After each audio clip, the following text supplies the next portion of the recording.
So Zan, it's great to meet you. And we've talked a little bit about the idea, and in very simple terms, it's a worldview committed to evidence, reason, and compassion for all sentient beings. So in a way, it's trying to answer those two deepest questions of philosophy: what's real and what matters. And I guess that's going to be the center of our conversation today. We're looking forward to learning more about your thinking. But to kick off, for those who aren't aware of your work, how would you introduce what you've been up to, what you do, what you focus on, and what your work is? Well, first of all, it's a pleasure to be here. Thanks for inviting me.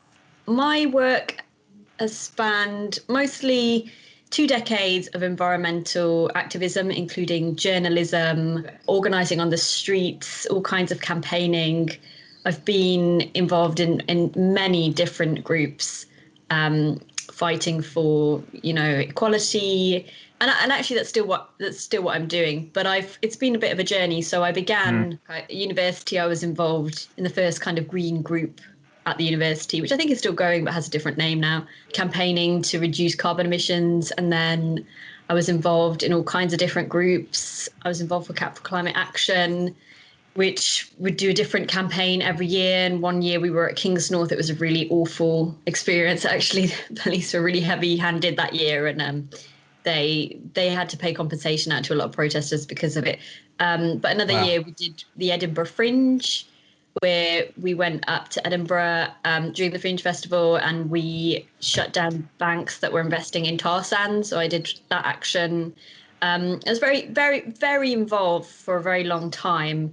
On the front lines. Yeah, exactly. But I started to get a little bit disillusioned, and I was also involved in politics. I was in the Green Party, but I started to find the lack of evidence-based thinking difficult. I just felt like these are the people I'm surrounded with all the time, but is it really my tribe? I don't really fit in here. And for different reasons, I left different groups. I mean, it was always for that reason, but over different issues, And then I kind of went solo for a little bit, and I had a book published, which was the first kind of evidence-based book of its kind on raising children with low carbon footprints, or having a family with a low carbon footprint, which is something that I've done with my 2 children. And it was all evidence-based. So I read, hundreds of studies, all referenced in the back, kind of looking at, all right, what actually works, we're not just talking about ideology here, what actually can help to bring down our carbon footprints. And then I started thinking, actually, the more research I look at, the more I think it's just not enough to put that on people. And it's also been quite difficult. I've done it, I never learned to drive, for example. I quit flying like 2008, I think it was. And it's very difficult. And I just think that people will always move in the direction of progress and what's easier for them, and that's natural. If you're, like, evolutionarily speaking, right, that it just makes sense. If you can suddenly grow your own food, you don't have to be so nomadic anymore. You can stay in one place. You can have agriculture. If you can cook the food, you have more calories. I think it's almost backwards to ask people to live more difficult lives, and it is more difficult. And I say this as someone who does it myself, right? And not everything is more difficult, but some things, like having a family and not being able to drive, that I found difficult. It's very expensive as well. Public transport is very expensive.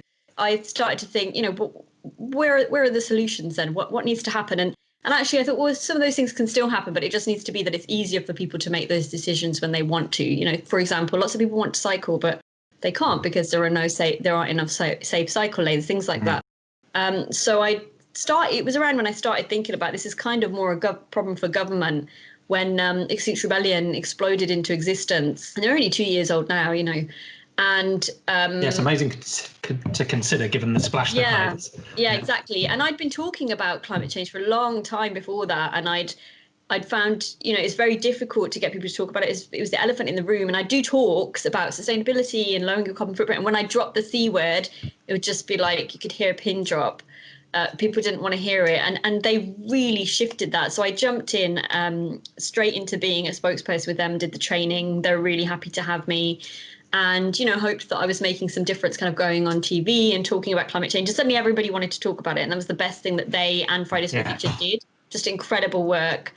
But then I had this kind of issue there as well, where, they used a figure that didn't have scientific backing.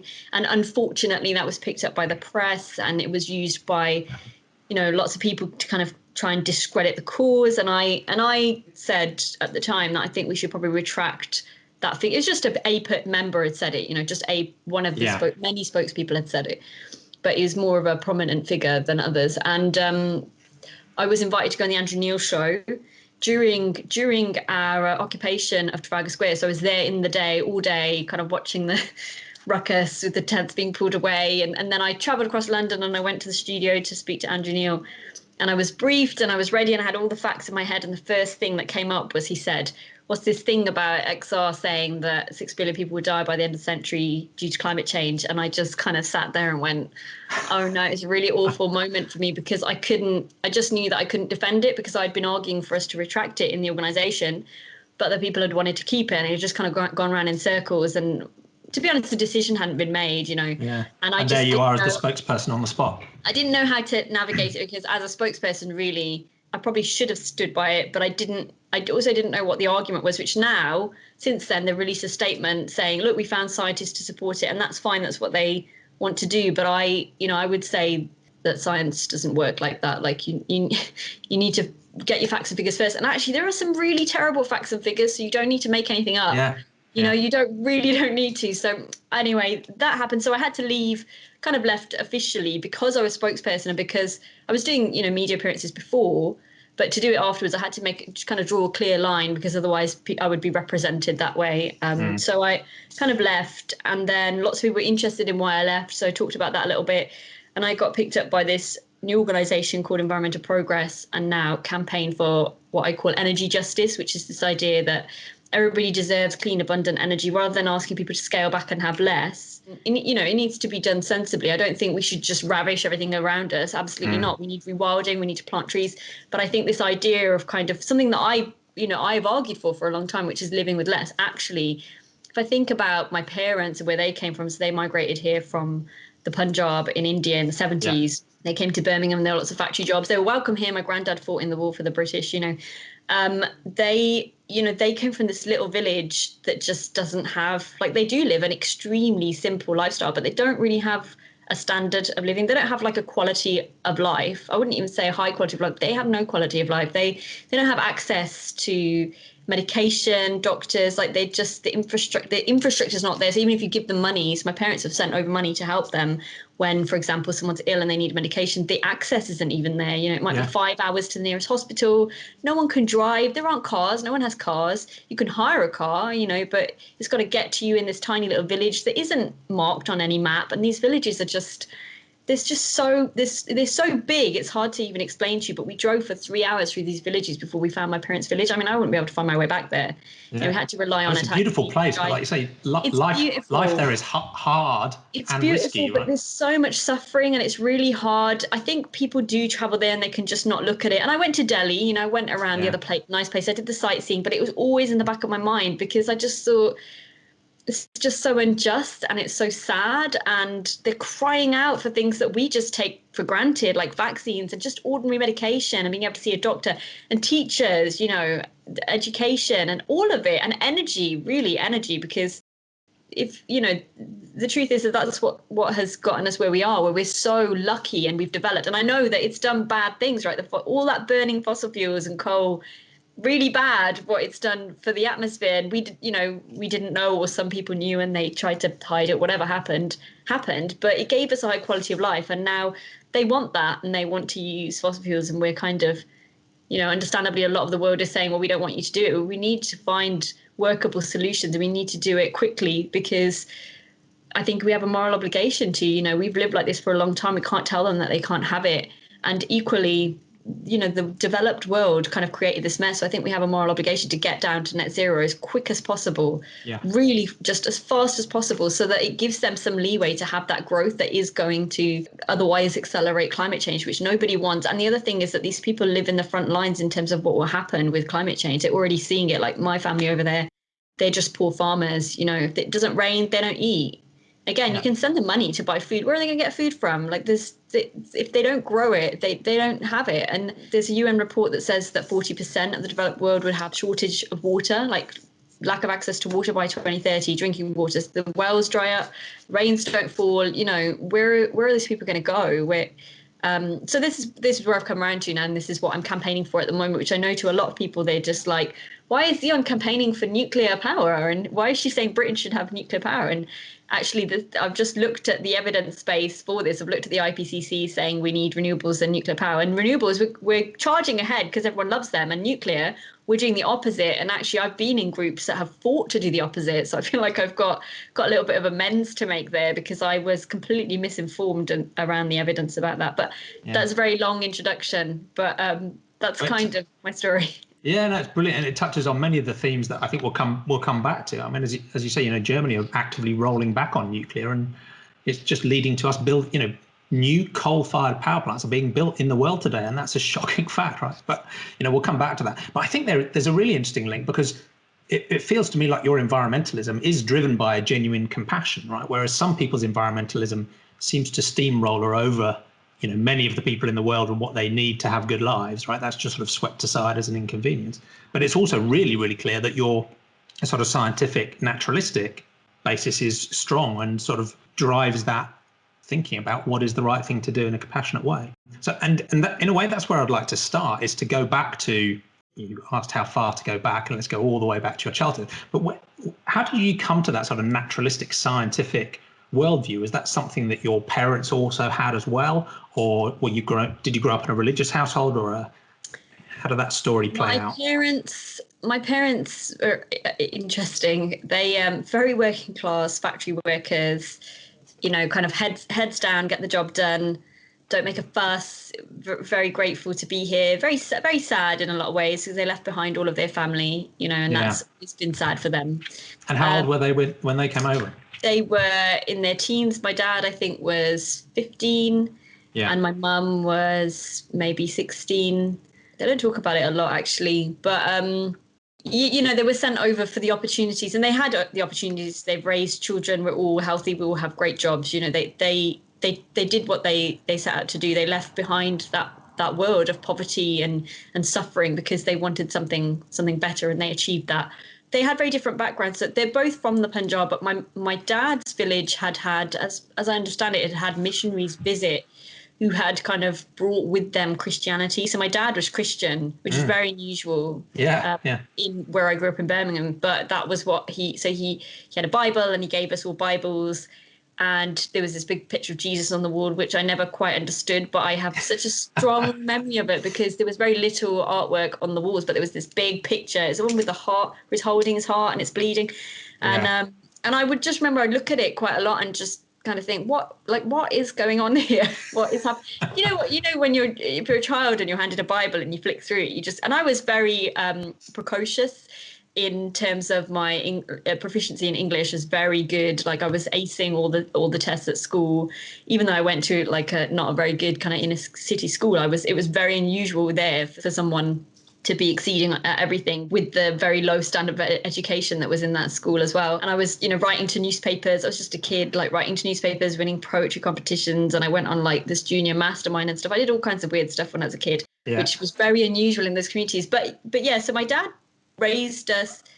He raised us in that way, but then he wasn't super religious. He didn't talk a lot about faith, and we didn't go to church or anything like that. And then if there was a wedding, you always went to the Gurdwara, because that's where the weddings are, or any kind of celebration. And that's more where my mum came from. So my mum was religious. My mum was from a very Sikh part of the Punjab, and she did practice, but it was very personal to her, and she never took us to anything. Again, it was a bit weird, actually. I think if we were in that community in India, it would have just been a big part of the way you're raised, but they didn't really do that. And I was just really baffled by all of it from quite a young age, just always, and I always have been baffled. And if I'm completely honest, I remain baffled, because it just seems so random to me. And I know that it upsets people, and I try really hard to be respectful of people's beliefs, but I've sometimes even have conversations. I had a conversation with someone recently who said he couldn't believe that people are being anti-maskers, and he couldn't believe that people are anti-vaccine. And I said, but to me, it's not that different to you believing in this magic person who lives in the sky, which might have offended him a little bit, but he's a good friend. We can have those conversations. And he was just like, well, we just have to agree to disagree, because I know he's real. And I was like, okay. Yeah. But I'm pretty consistently baffled. I understand that people need their belief systems and that it helps to give them a moral compass. But then I would say with my parents, they were a little bit lost in that regard, especially my dad. But then he kind of had it imposed on him.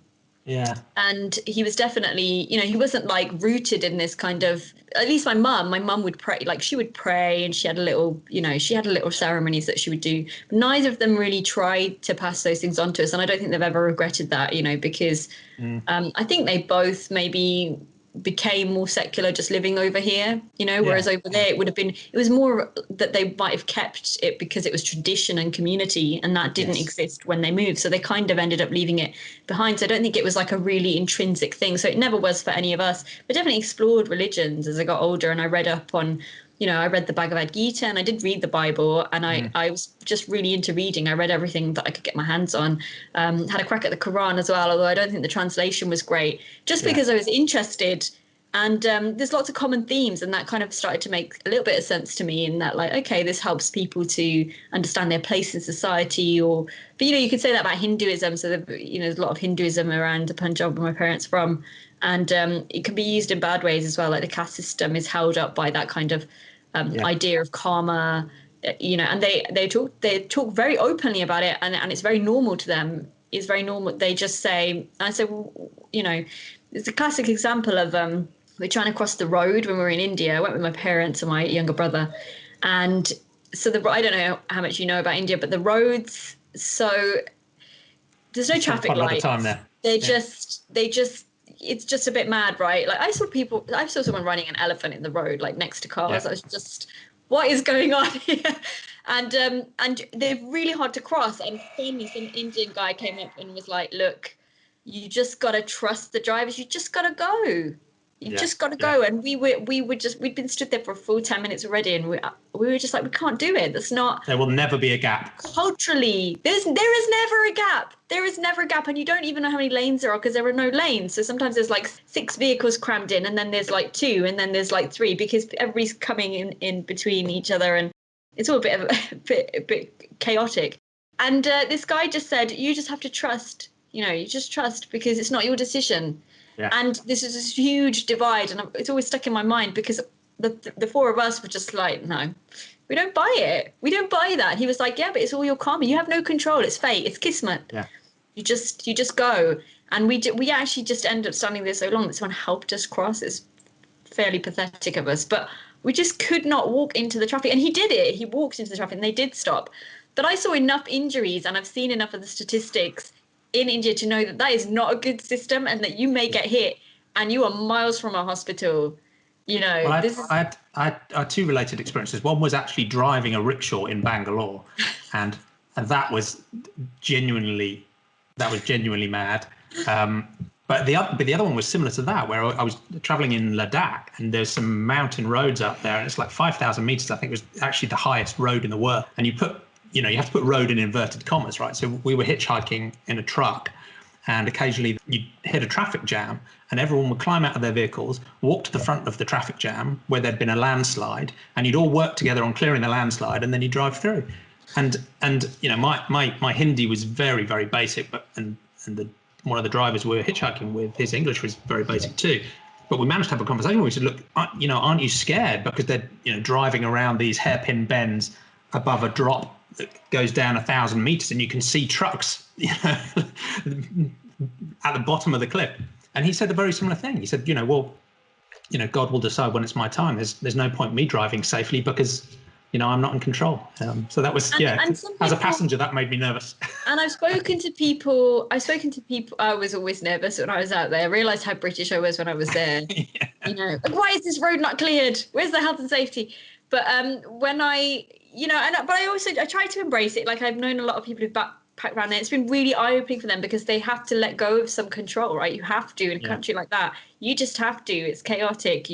You realize you can't control things, and for some people that's really profound and it helps them. But to me, what I saw, like living with those communities, my relatives, my like hundreds of relatives that I have out there on both sides, like, some on my mum's side and some on my dad's side, and we visited all these people in these villages, is that it's sad. Like, it's a sad thing. They don't have our privilege where we believe that we have it. We understand that we have a choice because they don't have a choice. So they have to reason it as something. So they've decided, oh, well, it's not my decision, it's God. So I'm just going to go about my day. And if something happens, then it just happens. And I would be like, all right, it might be true sometimes, but what about, there's some really basic things that are very obvious there, where if you have wealth and you live in a nice house, you have lots of protections that other people don't have. So I'd say, well, but don't you think that your children should have those things, or your children should be able to go to that school or whatever, and they would say, it's just our fate, we did something wrong. And I'd say, well, but they were literally just born into a family that had money. What are you saying? What are you saying, that you shouldn't have children? What's the end game? But then they would never say that. They're all like, yeah, we should have children, it's good, it's all about completing the cycles, and it's a really kind of trapped thinking. And I would talk to people about it all the time in my broken Hindi or my Punjabi Hindi mix, and I would really try to get to the root of it and say, but if you could do anything, if you could have any, what would you do? And it still get this kind of, it's not my place. And I just watch them, just immense suffering, like really just, we have to stop. This is something the environmental movement does, where it makes it sound like some idyllic lifestyle where they live so simply. There is so much suffering. Yes, they're living simply. And yes, there's a kind of happiness there. They have their communities, and, you can be happy in any circumstance. Humans are very adaptable, but it's very sad. Like, the more I traveled around, the more I saw the sad stories of the number of babies that die in childbirth, the number of mothers that die in childbirth because they don't have any of the, they don't have scans, they don't have access to prenatal vitamins, they don't have doctors checking up on them, they don't ever have hospitals that give birth there and then. And the sad stories of people passing, and they're horrific, right? It doesn't happen in a gentle way, and I just think, how do you live with it? And they have to reason it as that was what was meant to happen. We don't understand it because it's a higher power. And I'd be like, wow, is it that, or is it that you were offered aid money for your area and your government kept it? And there is stuff like that goes on. They wouldn't hear it. They just wouldn't hear it. No, that's got nothing to do with it. It's all about His grace, and we just have to pray more. We just have to go to the temple more. And I'd just be like, wow, this is really awful, almost like a unintentional indoctrination, Yeah, it's deep. It runs really, really deep. And on the one hand, it's helping people because it's some sort of framework, it's a reassurance, it's a taking responsibility away, it's a sort of fatalism that at least, they don't feel stressed about, because what can I do, right? But the negative side of that is also really clear, right? Because it's fatalistic. You don't try, you don't give up. Yeah, you almost come to accept suffering that you don't need to accept. I get that they have to live with it, because I don't think I could live there and hold on to all my expectations. You would just have to accept that some giant snake might bite your head in the night. I heard those stories. I mean, where they live in the villages, stuff like that happens, Some crazy monkey likes to break into your village. In fact, when I was there were wild dogs. I remember my parents getting really funny about these wild dogs. They run around in packs and they bite people and they have rabies. A lot of the time they have rabies, right? And so my parents would hear them howling and they'd be terrified. They'd be like, you need to shut the door. And these huts, half the time they wouldn't have doors. You need to shut the door. There's no door, Mum. We just got to sleep in this room and hope they don't come. But I said to my dad, like, how did you... you're acting really afraid, but didn't you grow up here? He said, oh yeah, when we used to walk home from the whatever errand, we would get chased by the dogs all the time. And I just kind of think, well, what's happened? And they lost that complacency and that fatalism. They'd lost it because they have had a high quality of life, and they no longer believe that they're controlled by some other other elements that are outside their control. So they, like me, don't want to walk into moving traffic. Strangely. And they couldn't, and that was the saddest thing for them, that they were always like, we're going to have our children, they're going to have a good quality of life, we're going to move back there. They're based on being retired here, which they both are retired here. They live in wealth over there, right? Because it's so cheap to live there. So they could have a great time. They could live with all their family, but they can't go back. They can't go back. They cannot think the way that people there think. They'd be like me, like trying to shovel the dirt out the road, saying, come on, we need to sort this out, but where do you start? It's like I say, you drive through the villages for hours, you realize the sheer scale. And really, they need to be able to develop, and they cannot do it without infrastructure, which is what we had. We had that energy infrastructure, maybe that it could be done in a more balanced way where we don't just destroy all of the natural world. I'd hope that that's possible, but they definitely need it, because otherwise they'll just continue in these, and it's getting worse because of climate change. It's getting worse already for them, and they're already talking about migrating. And I just think, where are they going to go? Yeah, they're on the front lines of it, and expecting, them to maintain some sort of romantic, idyllic life, which they're not really living. It's just crazy, right? It's worst of both worlds.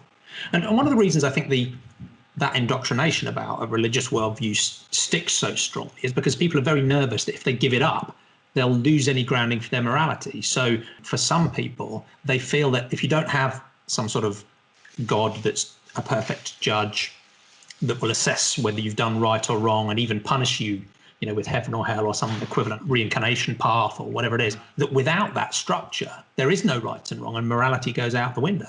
And I clearly don't think that way, and you don't either. So in the absence of that sort of supernatural epistemology, how would you describe the foundation of your morals? What matters to you?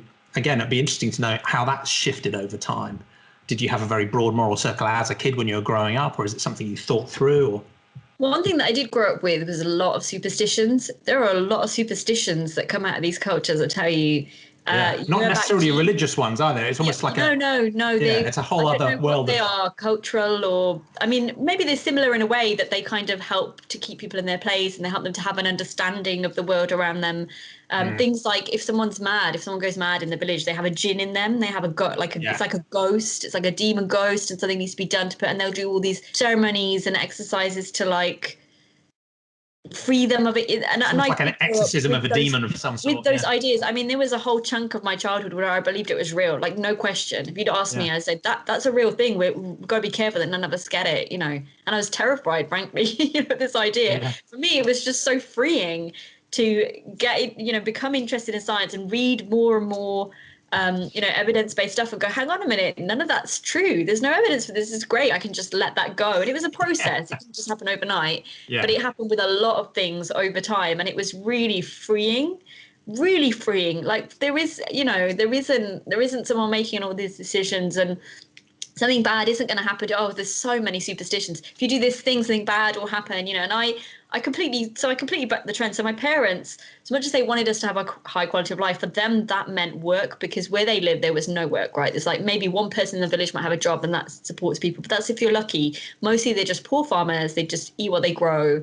They have issues with nutrition. They have issues with, again, it's not, you can paint it as idyllic. They don't often get enough to eat, and you see that they're just very, they're small people, and they have a lot of health issues, and I'd probably say deficiencies, but I don't know for sure, because no doctor's been to these villages. This is why people in Indian culture always want you to marry a doctor. I understood after I went there why my parents wanted you to either be a doctor or marry a doctor. And it's because if you have one actually over there, whole difference between whether you survive and thrive or not, because there's someone in your family that can offer you that care. Practical reason. It's not just the status, right? Exactly. You need those skills. Have the status because of the practical. It's not even about the wage or anything, because there are other jobs that could be just could have great status and good wage, but it's about that skill. It's about that skill, and almost you offering a godlike. And they are kind of revered a little bit godlike over there, actually, doctors, but so my parents were a little bit, my parents didn't see the value of education. They understood the value of just going to school. And then they were like, well, you don't need any more at 16. We didn't have that. You've had loads. Go and work.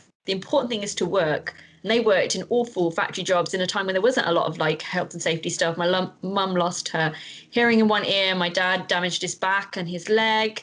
And then my mum actually ended up being signed off early and retiring early because she damaged her leg. They were just standing all day, working machineries, very loud. They didn't have the protection that they needed. I didn't even know that until I was much older, and I realized that that's where all those issues came from, because they never complained, and they wouldn't complain now. They're so grateful that they had these opportunities, just earning minimum wage, doing awful labor, really, that you and I would not want to do, let's face it, but they did all of that. So when I got to 18 and I wanted to go to university, they were just like, why would you want to do that? I already did A-levels, which is more than your older siblings did. You don't need to do that.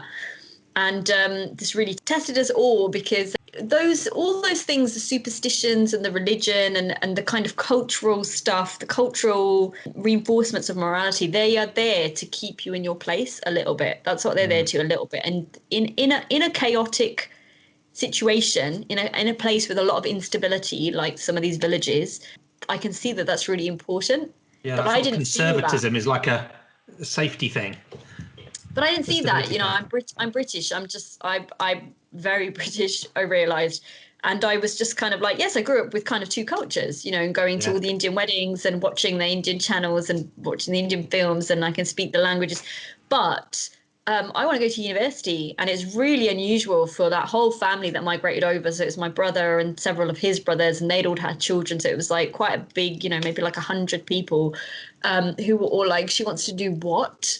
You don't do that. Why would you do this? Dangerous. Where is she going? What is she doing that for? And I just went, I did it anyway, and upset everybody. And now it's much more normal and it's much more common. I mean, this was like, 15 years ago. That's my age, and now it's completely normal. And all my relatives, like the younger people, they have gone, and my younger brother went, and it was absolutely no issue. But at that time, it was just like, if you do this, you're leaving your tribe, like you're leaving behind everything.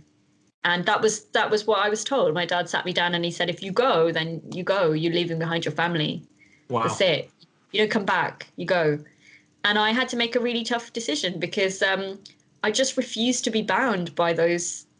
I just refused to be bound by that ideology. I refused to be bound by superstitions and fears. And I still had them. Like I said, I had to unpick them. And I still had this feeling like, what if I go and everything goes bad, which is what they're telling me. That's what's going to happen. You don't do things that upset people. You don't go outside your little safe circle because there are wild dogs out there. I just was like, I'm not going to carry that with me. I've got to go and I've got to find out myself, even if it's really bad and I fall flat on my face. At least I'll know that I did it and I tried. And then I did. And then, then they were won over because I graduated and it was all fine. But although there was a period of time where I had no contact with them, we did not speak to each other because they were so upset that I had left behind the community. Yeah, and done something that they didn't understand or value.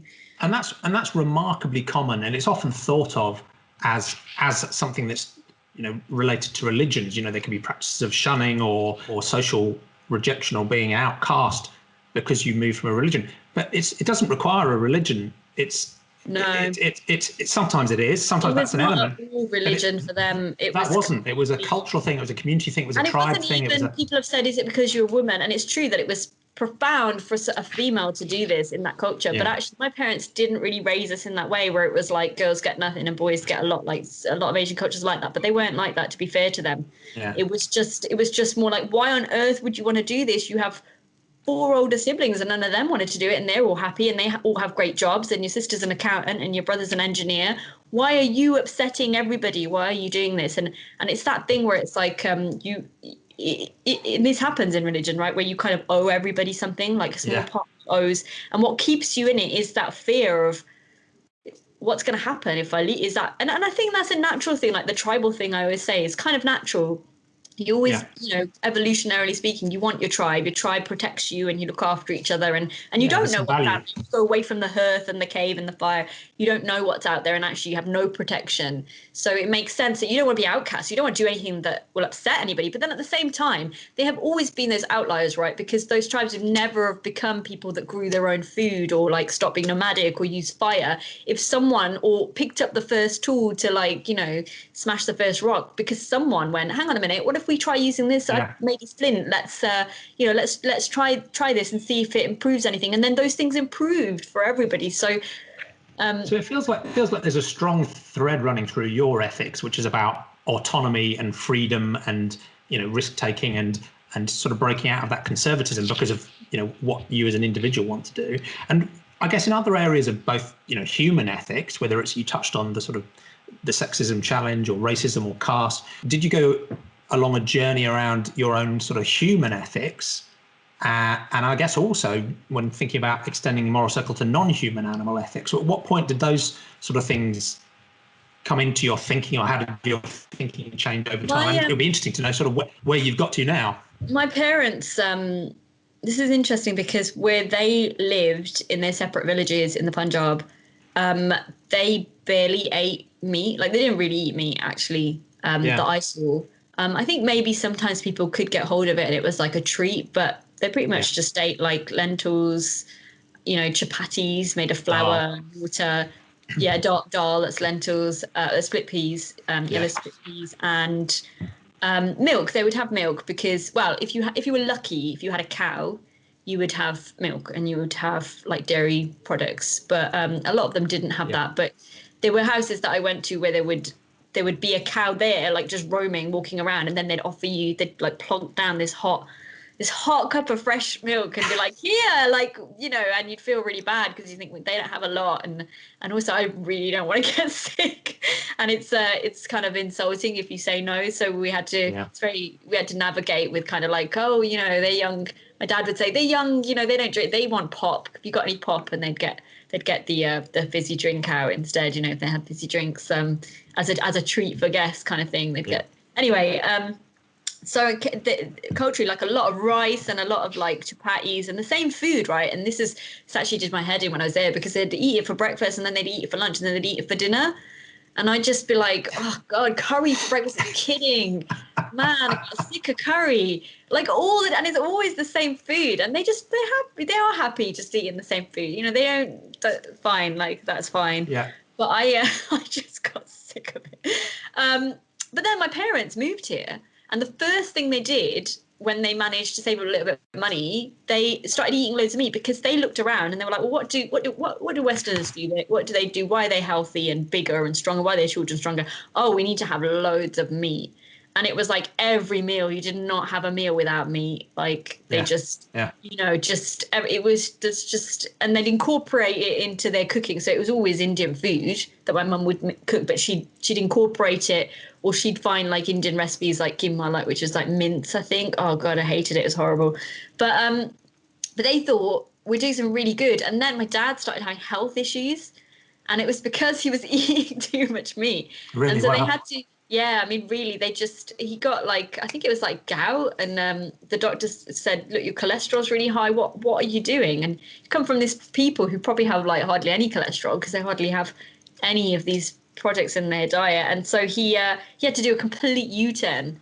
And then he was like, right, we need to reduce and basically go back to more what they used to eat over there, which was a big mental flip for them because they were sure that they've got it right and their children are healthy and this is how you do it. And I remember him saying, like, I've never even heard of this cholesterol thing before because it doesn't exist. Like, what are these symptoms? It's really odd. And I went to university and I helped found this green group. So I was naturally around a lot of people that were vegetarian and vegan. Yeah. And straight away, it didn't take a lot, to be honest. I heard the arguments for veganism. I knew how I felt about eating a lot of meat, having had to eat a lot of it and feeling like it just made me feel really awful. I mean, really, you go to the extreme, you eat that much, you realize it's not good for your body. And so I was like, well, I'll give this a go and I'll see what it's like because I agree and I don't like slaughterhouses and I kind of was interested in the ideas of like you can get more ethical meat or whatever, but then I just cut it out and I thought, well, this isn't difficult. Like I didn't find it difficult, and that was back in 2002. When you could not get soya milk, like you couldn't get it in your supermarket, let alone your local Costa. I remember ordering a packet of this powdered stuff that came over the internet, and you had to mix it in water, and you had it instead of milk. It was horrible. I remember the first vegan cheese I ever bought, and I put it under the grill, and the actual cheese caught fire. Like the actual cheese caught fire, and I mean, it wasn't meant to be melting cheese, but I just really wanted to try it. But I lived with it. I just, in a way, I kind of was like, well, I don't need to have everything. There's this idea of like, have everything. And I think that's what my parents did when they came over. And it's that surplus actually isn't good for you either. There's some kind of balance there. And I was quite interested in, living a bit more simply anyway and reducing my carbon footprint even then before it was really a thing. So I happily went along with it, and I've stayed vegan. Like I haven't found it difficult. If anything, it's gotten so supremely easy that it's unbelievable to me even now that I actually feel like there's too much choice. If I go to buy a milk and there's like 10 different kinds of milk and I'm just like, which one should I get? I can't decide. Okay, I'll just I'm sure you know what it's like, but there's so much choice. It's so easy now. And to be honest, again, like in terms of what needs to happen to deal with the issues of climate change, you look at this country, you look at the amount of rewilding that needs to happen. That's got to change. We cannot sustain the levels of animal agriculture that we have at the moment. We just can't. Our land can't sustain it. We have to rewild as much as possible. That's not just my opinion. That's what the data is saying and has been saying for a long time. It's a hard thing for people to get around their heads around, because for them it's it's giving up a choice.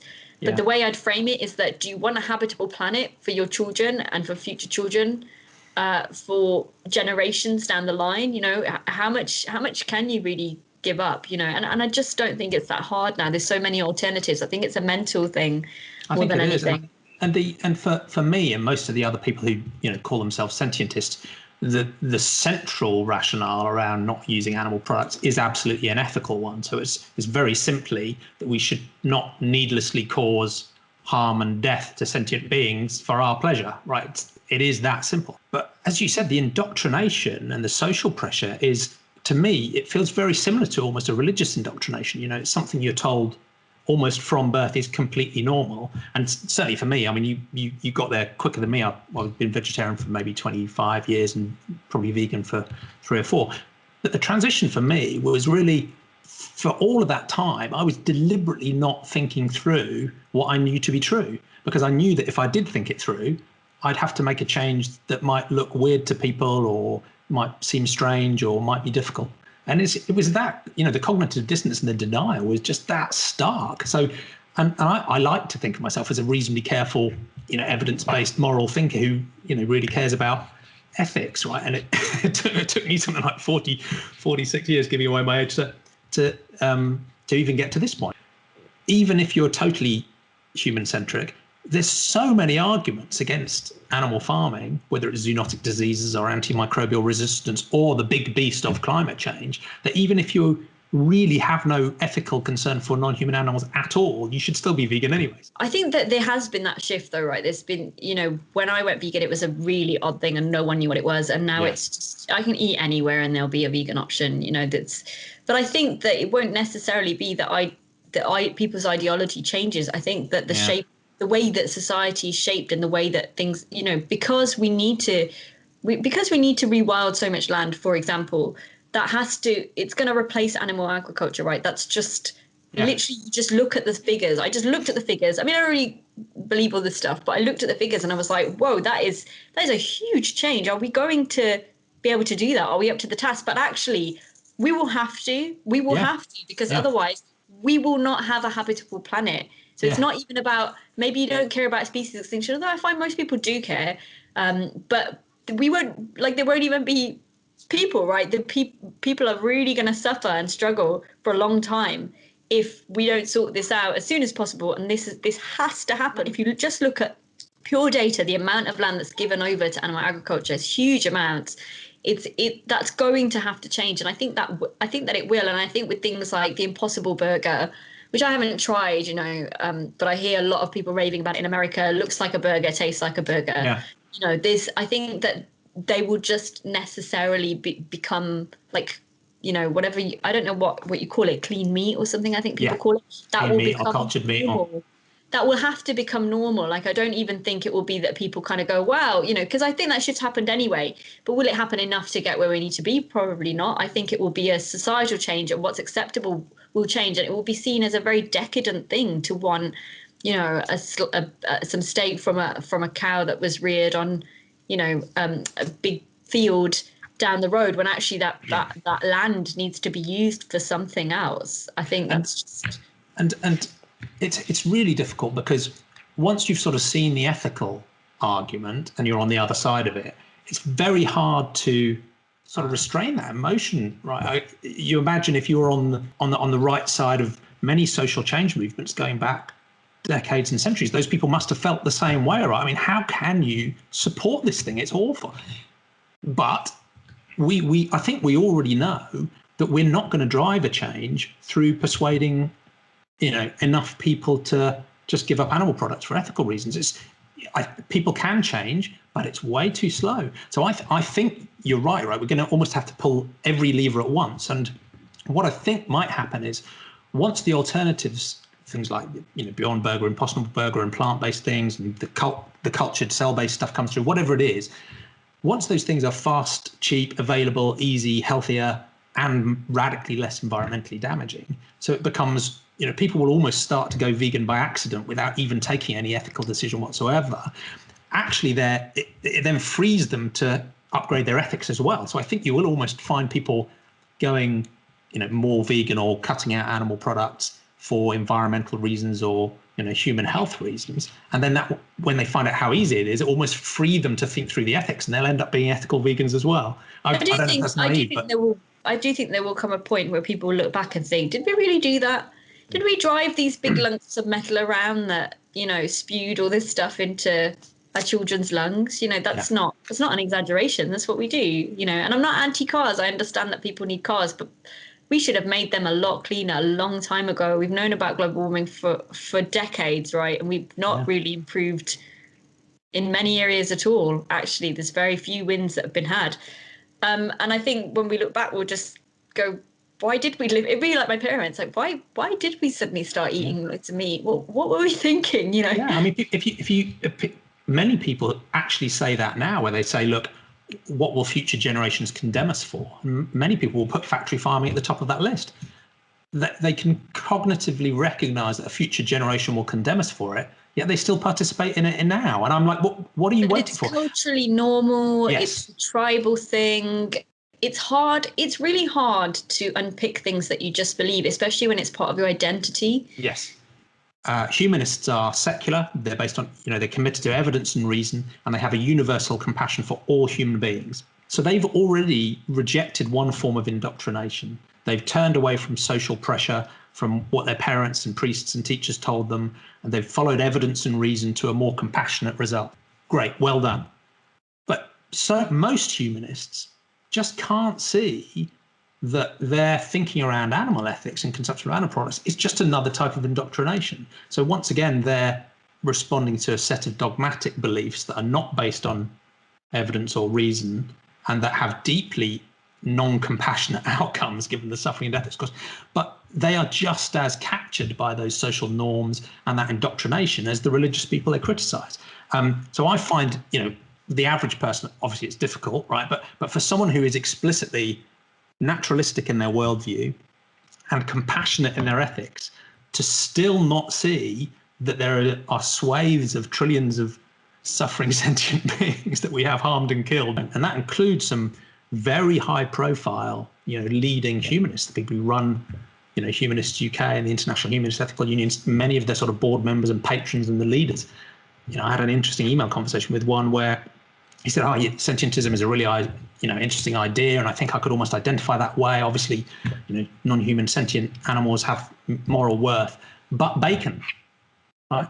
And I've heard the but bacon before. And it's like, I expect that from some random on Twitter, but when you're a cultural and moral leader and a public intellectual, anyway. So that was part of my motivation for saying, right, humanism just clearly, the problem's in the name. It doesn't go quite far enough. So that's partly why I picked up this sentientism term from the animal ethics world and have tried to recast it as some might see it almost as an extension of secular humanism. In some ways it makes sense. You think of the bacon example. For a long time, we struggled to get enough food, right? We struggled. Yeah.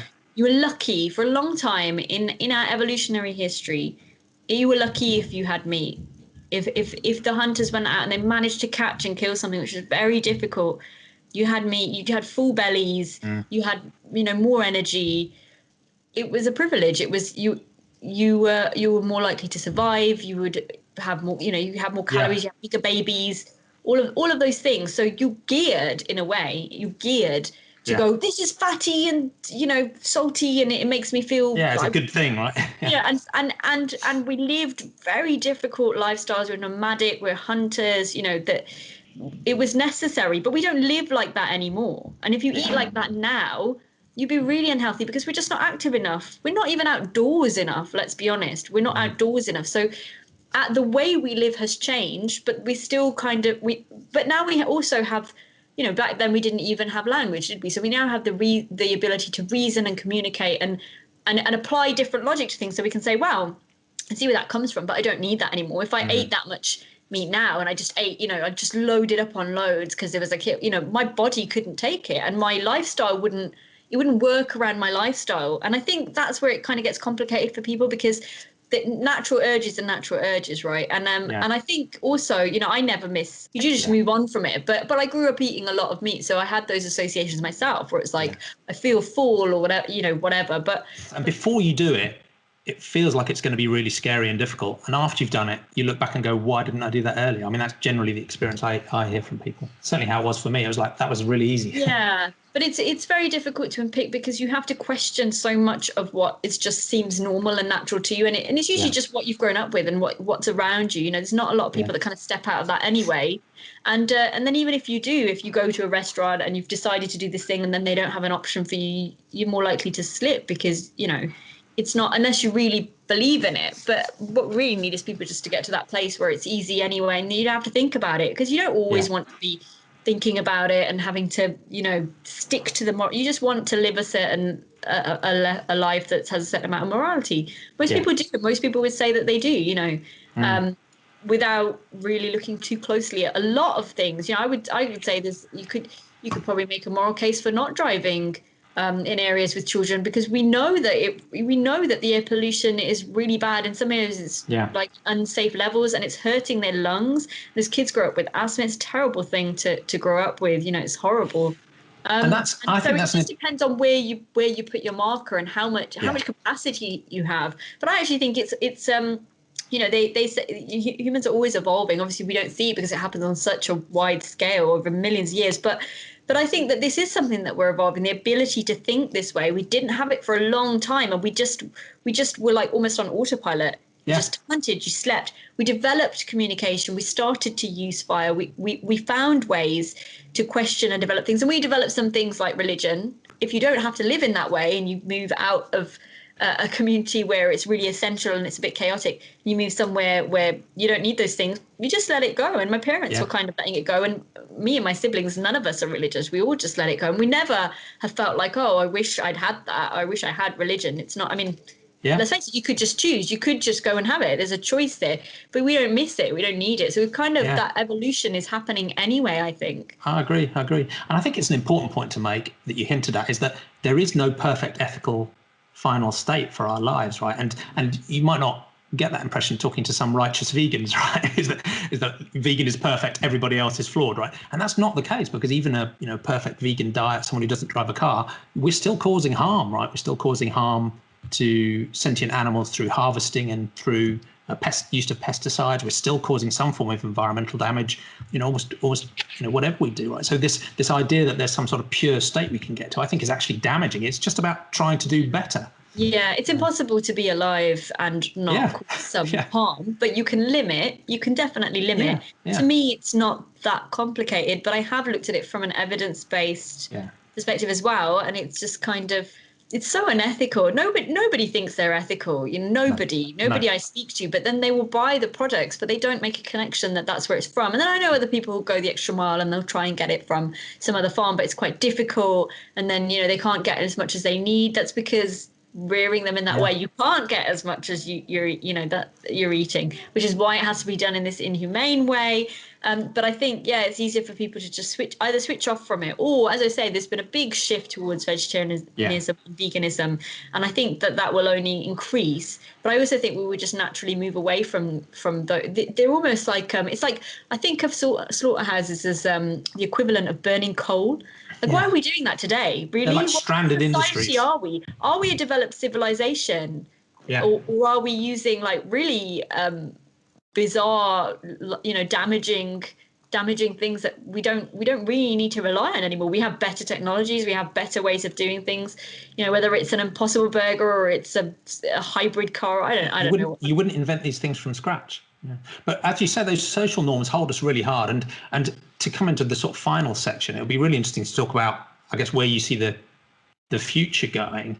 And a lot of your work focuses on the environmental movement and mitigating the risk of climate change.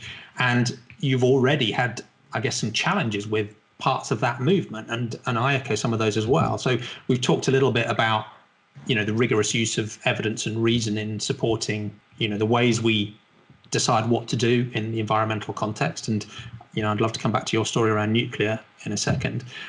There are also ethical challenges, I think, because of those social norms. So without being too unfair, it does feel to me like many environmentalists have jumped from a moral circle that is very focused on humans. And it is because of a genuine compassion for humans all around the world that climate change they see as a problem. People are very quick to, even grant rights to mountains and rivers, and they care about ecosystems and species and habitats. None of those entities or concepts are capable of suffering in their own right. They're important, but to me, they're important because of their impact on sentient beings, including humans. But many environmentalists are quite comfortable to grant rights to rivers and universal rights to humans, but they seem to have sort of skipped this layer of trillions of sentient farmed animals and actually also sentient animals that suffer in the wild. So it seems to me, instead of, I joked the other day that instead of, expanding the moral circle, they've almost got this sort of multi-layered moral donut where they now care about all humans. Great, that's progress, right? Because that's countering sexism, caste, race, and all of the interhuman discriminations. But then they've jumped to moral concern for the entire environment, which is very positive, but they've missed out a critical, vast swathe of suffering beings as well. So that's a personal struggle I find with the environmental movement as well. But I think I definitely would say we're missing the wild, and sometimes that is misappropriated as, yes, we're going to grant this river rights, and I'm not going to say people shouldn't do it. Like, they're just trying to do the right thing, and they're trying to. And these things do need protection. And these need protecting, right? Yeah. Whatever way you go about it, Yeah. But what I've noticed in a lot of environmentalism, and especially in Extinction Rebellion, is that there was a lot of religion. It's paganism. Yeah. And a few of the founding members, very pagan. And that meant that they were already against certain things and already for certain things that was like a religion. And I'd go into meetings and sometimes there would be someone like invoking, like a god. And I would just sit there and think, well, it's not different to anything else. At least they're applying it to nature. But then there's that kind of thing that you get in religions, which is the kind of lack of joined up thinking. That it just seems to come with, like, we just have these beliefs and then there's a lack of, so they would say all these things and I'd think, well, all right, you're protecting the trees and you're protecting the Mother Earth, but what does that mean for the wild animals? None of them were vegan, actually, that I can think of. There was no discussion of animals in that way at all, which I don't know why. I don't know where that comes from. And I think there's a couple of things. One is that sort of more dogmatic religious style thinking, whether it's pagan or another religion, partly, and you've experienced this problem, it sort of blocks the evidence and reason-based approach because there's a statement made, it is dogmatic, there is no discussing it, right? Because it's not grounded, so you can't work through it. There's a second challenge, which is just the general societal norm stuff, right? Eating animals is normal, and it's normal only to care about the charismatic wildlife and not the rest, right? So that's normal. But I think there's something else there which ties those themes together around the religious way of thinking, that there's enormous, deep, rich, genuine compassion in much religious thinking in most religious people. And that can extend to non-human animals and to the environment as well, particularly if you look at certain aspects of, Jainism or Buddhism or Rastafarianism or, some streams of Quaker thought. There's a real environmental and a sort of sentiocentric compassion there. Someone says that is much more important than suffering and death and life and flourishing. Bad things tend to happen, right? So that might be, an autocratic leader sending 1 million of his people to die in defense of the state. It might be, a religious mode of thought that sees sacrifice and death as actually a good thing under some circumstances, which I find odd because suffering to me is a bad thing generally. Or it might be someone saying, our ultimate aim is a green, sustainable Mother Earth. Maybe we should even look at, drastic means of restricting the human population or culling wild animals or some other modes of action, which, in the extreme can even lead to sort of eco-fascism. And to my mind, they all come back to this idea that in sentientism, in my way of moral thinking, the only thing that intrinsically matters morally is the experience of sentient beings, whether that's all of the bad stuff, suffering, or all of the good stuff, flourishing. Whatever we're experiencing, right, moment to moment, that's the center of moral worth. Nothing's more important than that. Nothing at all.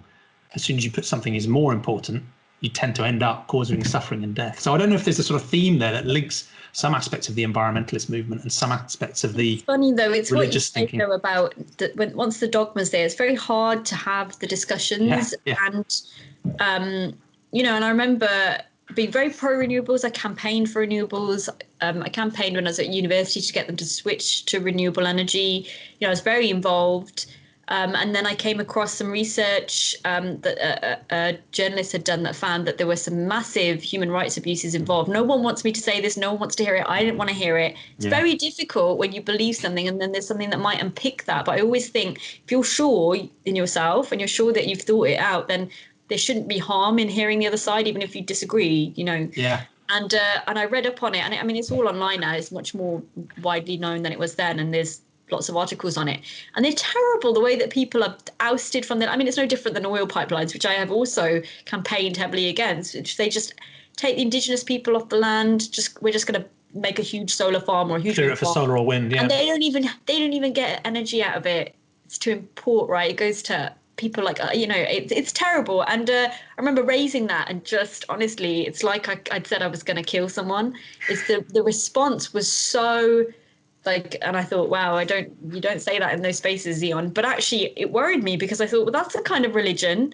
Nothing is that clear, black and white, you know, good and bad in the world. Humans do all kinds of stuff. Even if all the people at those companies think they're doing something good, right? Maybe they're really well intentioned, but the outcome, if there are human rights abuses involved, then that's not a good outcome. Like, we have to have a conversation around that and work out what needs to be done about it. And if people are being chucked off their land, and these are people, you know, really believe very strongly in indigenous people's rights, very strongly, and I campaigned for that for a long time as well. I just think, I don't care who's doing it, it's just wrong. You know, and they are living so simply and so well, usually, with the animals as well. They are living in such a beautiful way that, you know, everybody else is lost. Like, at least just let them have it. You know, they tend the land, and they've been found to be really good caretakers of the land. You know, UN report found that. And they looked at how they manage forests. So they looked at like 3 different indigenous tribes, I think it was, and how they manage forests. And because they wanted to learn from their practices, and they sent, you know, scientists over to learn, and they said, actually, they have the best management techniques. And we're not even entirely sure what they are. But I think once you live on the land, you're much better at being a caretaker and knowing, you know, when to leave something be or when to chop something down. They just have a better balance. And we're, you know, the reason why climate change is a bad thing is because what it will do to sentient beings, including humans. So to then try and fix that in a way that tramples on those people seems crazy. But that's why you've got to be evidence-based and not go with your gut feelings. And I understand renewable sounds like a nice word, and your gut feelings are, oh, well, it uses sun and wind. I get that. I get it. You know, something else is a bit more complicated. Nuclear is a bit more complicated. It's splitting the atom, and I don't understand how it works. But you know, not me, but I mean, that's how people think. But I just kind of go, but you've got to look at the outcome, which is doing the least harm, and which can be harnessed to do good. You know, is there anything here that can be? And that's what I've come to with nuclear, is just that if I look at these countries that need this clean, abundant power, it's got to come from somewhere. It's got to come from somewhere, and it's not enough to say they can have a few solar panels. That's not what we had to develop. That's just not enough, you know, and it's intermittent. That's not enough to keep hospitals running. They need hospitals. Everybody needs access to hospitals. It should be a really basic human right, surely, you know. Just imagine like having a really awful, I mean, you've been there, you've seen it, right? You're hit by a car, you know, you have a really awful accident, your leg breaks. You just left there. People can't even imagine it because they've not had it for so long. But then they fight against some of the solutions and the evidence-based solutions. And I just say you've just got to step away from that ideology. But people find it very hard to do, and they'll find ways to defend it through like, oh, well, my pagan belief says this, or, you know, and I actually didn't come across any religion actually in environmentalism. It's always been kind of paganism. I don't know if that's had more of a resurgence recently or what, or if it just happened to be lots of these people in exile. But I think a lot of people have turned away from some of the more established religions because they can see the incoherence and the inconsistency, and they can see some of the behaviours of those organisations historically. You know, going back centuries, but current as well. So they've turned away from it, but they still feel some sort of need for a spiritual connection, and particularly people who are, you know, something that's greater than or larger than or more important than us to engage in, and which I can appreciate. And I get that, and also especially because of all the things, probably paganism has the most nature-related stuff. So there are like ceremonies around nature. They talk about Gaia. There's lots of stuff in there that I kind of go, well, I can see why that's appealing. But the second it gets dogmatic, I'm like, whoa, we're not going to solve the world's problems by being closed to most of the solutions because we're entrapped in a kind of dogma. Yeah, and I think there's a couple of challenges we'll often hear to the sort of scientific worldview. One is that it's sort of a cold, spreadsheet-based, purely technical, narrow, unemotional, zero value thing, right?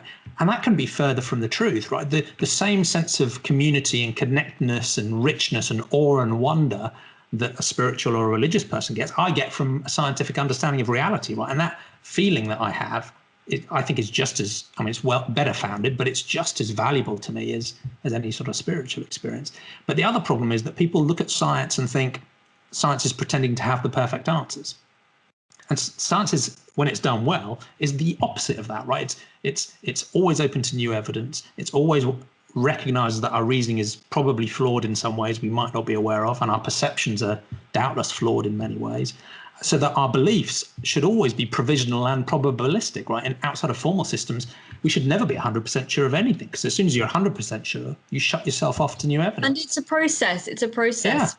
Yeah. A never-ending process. You don't get in religion. You don't. You only get this with the scientific method. Is a process where even if you did that study yourself and you thought it was great, if 3 other people prove it wrong, then you just have to accept. You just got to let it go. You can't hold on to it. You can't be dogmatic about it. You just got to let it go and actually be glad. Be glad that somebody found out what the truth was. That's all you're trying to do. Or even if you did a study and you really wanted certain results, but you just got negative results. Good. You discovered something. It's not what you wanted. You won't win a prize, but you discovered something. You added something to the knowledge base of humanity. That's a good thing. It's incredible, really, when you understand it. And that's kind of what switched me on to evidence-based thinking, is following Carl Sagan's work, if you know. Yeah, absolutely. So I read Cosmos, and I watched Cosmos, and I read Demon Haunted World. All of that is so relevant today still as well. And his incredible speech, The Pale Blue Dot, from one of his books, getting a sense of this wonder without any of the dogma. This is what we believe is true today, but it could change tomorrow, but it depends on what it is. If there's a huge body of research saying this is a good thing, then something tomorrow that says it's different